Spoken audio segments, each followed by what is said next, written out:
தினம் ஒரு தகவல். நல்ல எண்ணங்களை விதைப்போம்.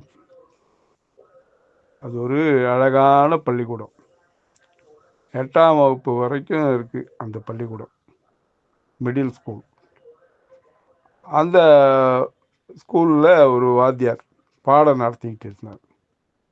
என்ன பிள்ளைகளா, சில நாட்களுக்கு முன்னால் நம்ம பள்ளி தோட்டத்தில் விதை விதைச்சிங்க தெரியுமா? நான் கொடுத்தனே அந்த விதைகளெல்லாம் விதைக்க சொன்னேன். கத்திரி செடி, கத்திரி, தக்காளி, அவரை, வெண்டை, இந்த மாதிரி செடியோட விதைகளெல்லாம் கொடுத்தேன் இல்லையா?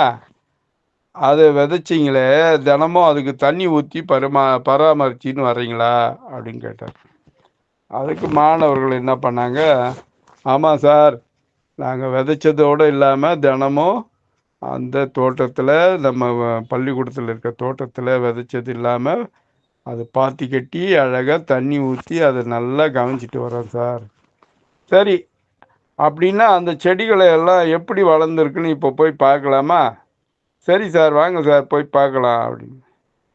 அங்கே அர்ஜுன், நீ என்ன விதை விதைச்ச அப்படின்னு அர்ஜுனை பார்த்து அந்த ஆசிரியர் கேட்டார். அறிவியல் ஆசிரியர். கத்திரி விதை சார் அப்படின்னா அர்ஜுன்.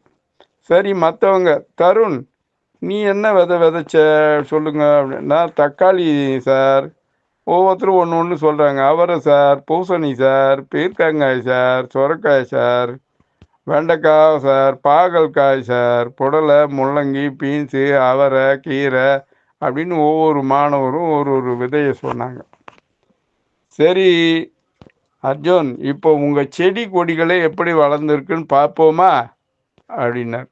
உடனே அர்ஜுன் என்ன பண்ணா, எல்லா செடி கொடிகளும் அழகாக வளர்ந்து வந்து பாருங்க சார் அப்படின்னு வாத்தியாருக்கு, அந்த அறிவியல் ஆசிரியருக்கு அதை காட்டினாங்க.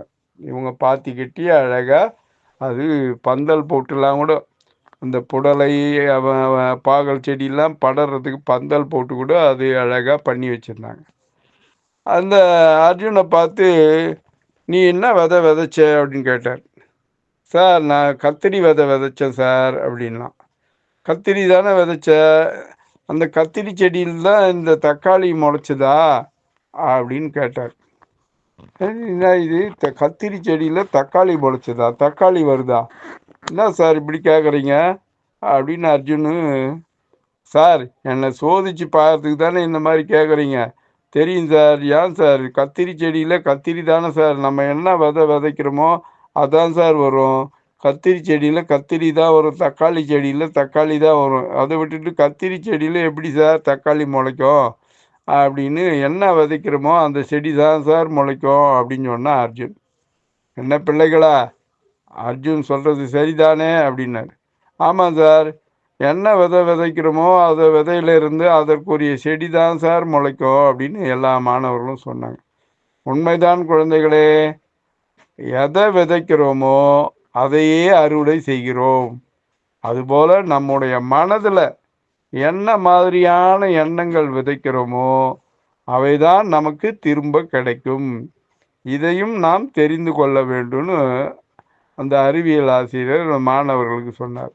நமது மனதில் நல்ல எண்ணங்கள் வைத்திருந்தால் நல்லவற்றை அறுவடை செய்யலாம்.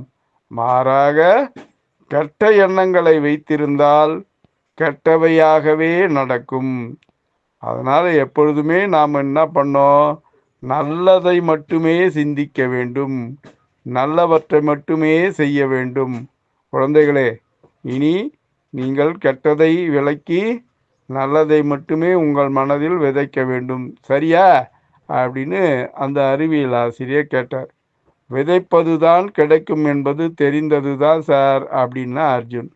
அதுபோன்று நல்ல எண்ணங்களை கொண்டிருந்தால் மட்டும் அவை நல்லவற்றையே பெற முடியும் என்பதை புரிந்து கொண்டோம் சார் அப்படின்னு அர்ஜுனோடு சேர்ந்து எல்லா மாணவர்களும் சொன்னாங்க.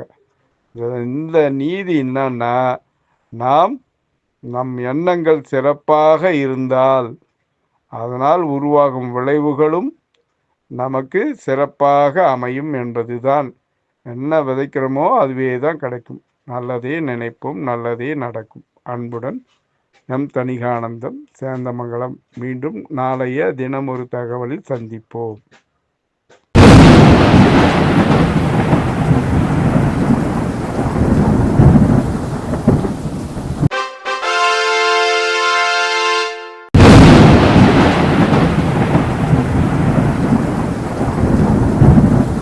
தணிகை டிவியை லைக் பண்ணுங்கள், ஷேர் பண்ணுங்கள், பெல் பட்டனை ப்ரெஸ் பண்ணுங்கள். தணிகை டிவியை சப்ஸ்கிரைப் பண்ணுங்கள்.